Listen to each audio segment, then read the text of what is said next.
ಈ ರಾಷ್ಟ್ರದಲ್ಲಿ ಎಷ್ಟು ದೊಡ್ಡ ಪ್ರಮಾಣದ ಉಕ್ಕಿನ ಕಾರ್ಖಾನೆಗಳಿದ್ದಾವೋ ಅಥವಾ ಮಧ್ಯಮದ ಉಕ್ಕಿನ ಕಾರ್ಖಾನೆಗಳಿದೆಯೋ, ಇನ್ನೂ ಅನೇಕ ರೀತಿಯ ಉಕ್ಕಿನ ಕಾರ್ಖಾನೆಯಲ್ಲಿ ಹೆವಿ ಇಂಡಸ್ಟ್ರೀಸು, ಸ್ಟೀಲ್ ಇಂಡಸ್ಟ್ರಿ, ಹೀಗೆ ಇತ್ತೀಚೆಗೆ ವಿದ್ಯುತ್ ಶಕ್ತಿಯಿಂದ ತಯಾರು ಮಾಡತಕ್ಕಂಥ ಕಾರುಗಳು ಈಗ ಕರ್ನಾಟಕಕ್ಕೆ ಎಷ್ಟು ಕೊಡುತ್ತವೆ ಅನ್ನೋದು ನನ್ನ ಮಗ ಪ್ರಸ್ತಾಪ ಮಾಡಿದ, ಮೊಮ್ಮಗ. ನಾನು ಅದರ ಬಗ್ಗೆ ನಿಲ್ಲಿಸ್ತೇನೆ. ಕೊನೆಗೆ ಒಂದು ಮಾತನ್ನು ಹೇಳ್ತಾನೆ,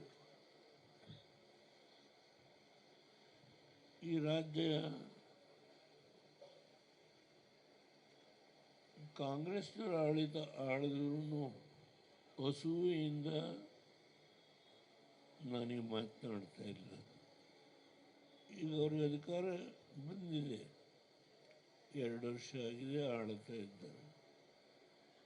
5 ವರ್ಷ ಮಾಡಬೇಕು ಅನ್ನೋದು ಸ್ವಾಭಾವಿಕವಾಗಿ ಅವರ ಮನಸ್ಸಲ್ಲಿದೆ. ಅದು ಪ್ರತಿಯೊಂದು ರಾಜಕಾರಣಿಯೂ ಅವರವರ ಪಕ್ಷದ ಬಗ್ಗೆ ಅವರು ತಮ್ಮ ಕಾರ್ಯಕ್ರಮಗಳ ವಿಷಯದಲ್ಲಿ ಅವರು ಸಮರ್ಥನೆ ಮಾಡುತ್ತಾರೆ. ಅದರ ಬಗ್ಗೆ ನಾನು ಚರ್ಚೆ ಮಾಡಲಿಕ್ಕೆ ಹೋಗೋದಿಲ್ಲ. ಅದರಿಂದ ಕುಮಾರಸ್ವಾಮಿಯವರು ಇವತ್ತು ಇಡೀ ಹಿಂದೂಸ್ತಾನದಲ್ಲಿ ಬೇರೆ ಬೇರೆ ರಾಜ್ಯಗಳಿಗೆ ಯಾವ ಶಕ್ತಿಯನ್ನು ಕೊಡಲಿಕ್ಕೆ ಆ ರಾಜ್ಯದ ಮುಖ್ಯಮಂತ್ರಿಗಳು ಅವರಿಗೆ ಸಹಕಾರ ಕೊಡ್ತಾರೋ ಅದನ್ನು ಗಮನದಲ್ಲಿ ಕರ್ನಾಟಕ ಇಟ್ಕೊಳ್ಳಬೇಕು ಅಂತೇಳಿ ಅಷ್ಟು ಮಾತ್ರ ಈ ಸಂದರ್ಭದಲ್ಲಿ ನಾನು ಹೇಳಲಿಕ್ಕೆ ಇಚ್ಛೆಪಡ್ತೀನಿ. ಅದಕ್ಕಿಂತ ಹೆಚ್ಚು ಹೇಳಲಿಕ್ಕೆ ಹೋಗೋದು. ಕೊನೆಯದಾಗಿ ನಮ್ಮ ಪಕ್ಷದ ಶಕ್ತಿಯನ್ನು ಹೆಚ್ಚು ಮಾಡೋದು. ಇದು ಒಂದು ಪ್ರಾದೇಶಿಕ ಪಕ್ಷ. ಇವತ್ತು ಇದರ ಹೊಣೆಗಾರಿಕೆಯನ್ನು ಸುರೇಶ್ ಬಾಬು ಅವರು, ನಾಡಗೌಡರು, ಇವತ್ತು ನಮ್ಮ ನಿಖಿಲ್ ಕುಮಾರ್,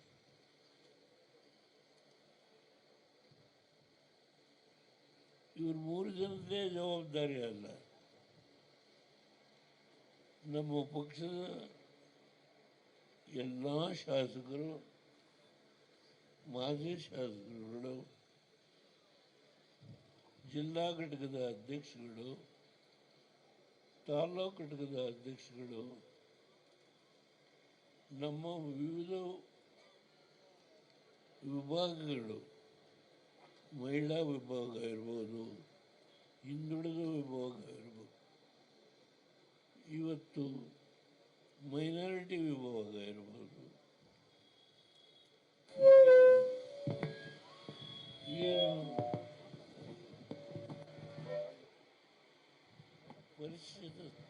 ಪರಿಶಿಷ್ಟ ಸಮಾಜಕ್ಕೆ ಸೇರಿದ ವಿಭಾಗ ಇರ್ಬೋದು, ಎಲ್ಲ ವಿಭಾಗಗಳು ಅದರ ಮುಖ್ಯಸ್ಥರು. ನೀವು ಅವರು ಜಿಲ್ಲೆಗೆ ಬಂದಾಗ ಒಂದು ದಿನಕ್ಕೆ 3 ತಾಲೂಕು, 4 ತಾಲೂಕು, ಹೀಗೆ ಏನು ಜನತಾದಳ ಜನರೊಂದಿಗೆ ಎನ್ನುವ ಈ ಅಭಿಯಾನ, ಈ ಕಾರ್ಯಕ್ರಮ ಇದೆ. ಇದನ್ನು ಇಷ್ಟೊಂದು ಶ್ರದ್ಧೆ ಭಕ್ತಿಯಿಂದ ಜನಗಳನ್ನು ಭೇಟಿ ಮಾಡಿ ಪಕ್ಷಕ್ಕೆ, ನಮ್ಮ ಪಕ್ಷದ ಹಿಂದಿನ ಪಂಚರತ್ನ ಕಾರ್ಯಕ್ರಮ, ನೀರನ್ನು ಇಡೀ ರಾಜ್ಯದ ನಮ್ಮ ನೀರನ್ನು ನಾವು ನಮ್ಮ ಜನತೆಗೆ ಒದಗಿಸ್ಕೊಳ್ಳಿ ಕಾರ್ಯಕ್ರಮ ಏನು ಆಯೋಜನೆ ಮಾಡಿಸಿ 1 ವರ್ಷ ಹೋರಾಟ ಮಾಡಿದರು.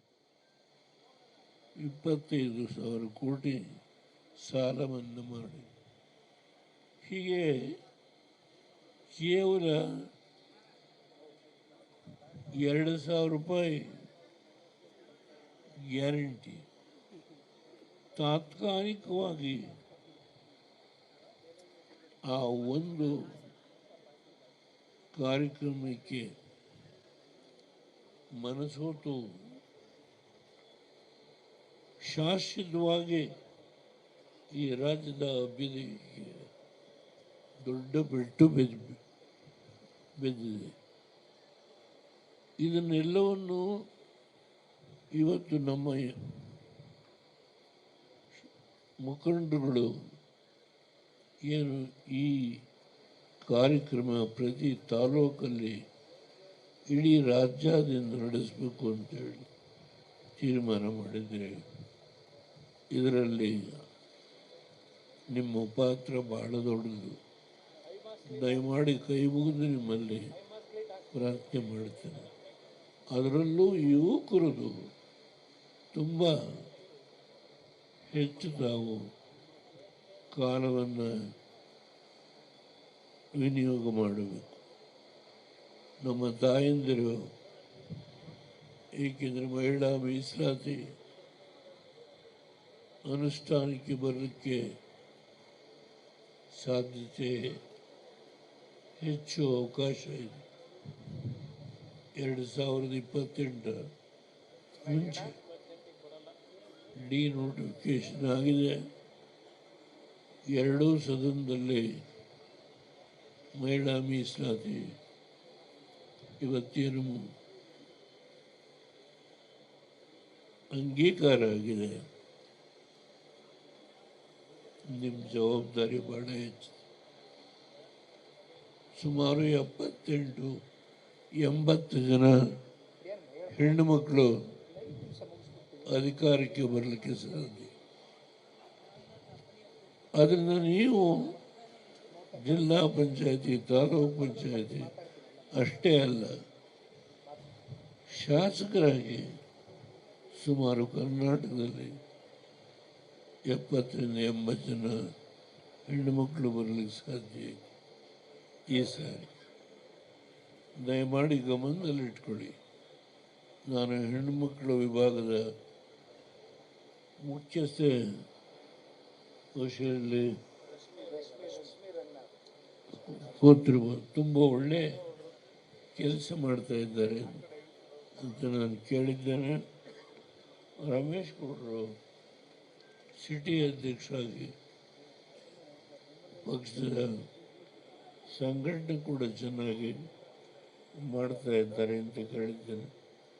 ದಯಮಾಡಿ ಇಡೀ ರಾಜ್ಯದಿಂದ ಬಂದಿರತಕ್ಕಂಥ ಎಲ್ಲ ನನ್ನ ಸಂಬಂಧಿಕರಲ್ಲಿ, ಯುವಕರಲ್ಲಿ ನಾನು ಕೈ ಮುಗಿದು ಪ್ರಾರ್ಥನೆ ಮಾಡ್ತೀನಿ.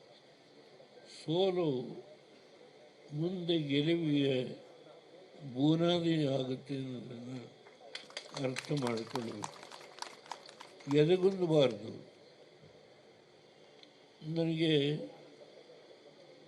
ಹೌದು 92 ತುಂಬಿ 93 ವರ್ಷ ನನಗೆ ಈಗ ನಡೀತಾ ಇದೆ. ಆದರೆ ಕಾಲು ನಡಿಲಿಕ್ಕೆ ಶಕ್ತಿ ತೊಂದರೆ ಇದೆ. ಕಾಲು ತೊಂದರೆ ಇದೆ ಅನ್ನೋದನ್ನು ಬಿಟ್ಟರೆ ಬುದ್ಧಿಗೆ ತೊಂದರೆ ಇಲ್ಲ. ಬುದ್ಧಿ ಸ್ವಲ್ಪ ಮರವು ಬಂದಿಲ್ಲ ನನಗೆ. ಯಾವ ವಿಷಯದ ಬಗ್ಗೆ ಬೇಕಾದರೂ ಮಾತನಾಡಬಲ್ಲೆ. ಅದನ್ನು ದಯಮಾಡಿ ನನ್ನ ಮನೆ ಅಂತ ಇಲ್ಲ, ನನ್ನ ಎರಡನೇ ಮಗಳ ಮನೆ ಇದ್ದೇನೆ. ಯಾರು ಬಂದರೂ ಎಷ್ಟೆತ್ತರ ಬಂದರೂ ನಾನು ಯಾರನ್ನೂ ತಿರಸ್ಕಾರ ಮನೋಭಾವನೆಯಿಂದ ಎಂದೂ ನೋಡಿಲ್ಲ, ನೋಡೋದು. ಯಾವಾಗ ಬೇಕಾದರೂ ಬನ್ನಿ, ಎಲ್ಲಿಗೆ ಬೇಕಾದರೂ ಕರೀರಿ, ಬರ್ತೇನೆ.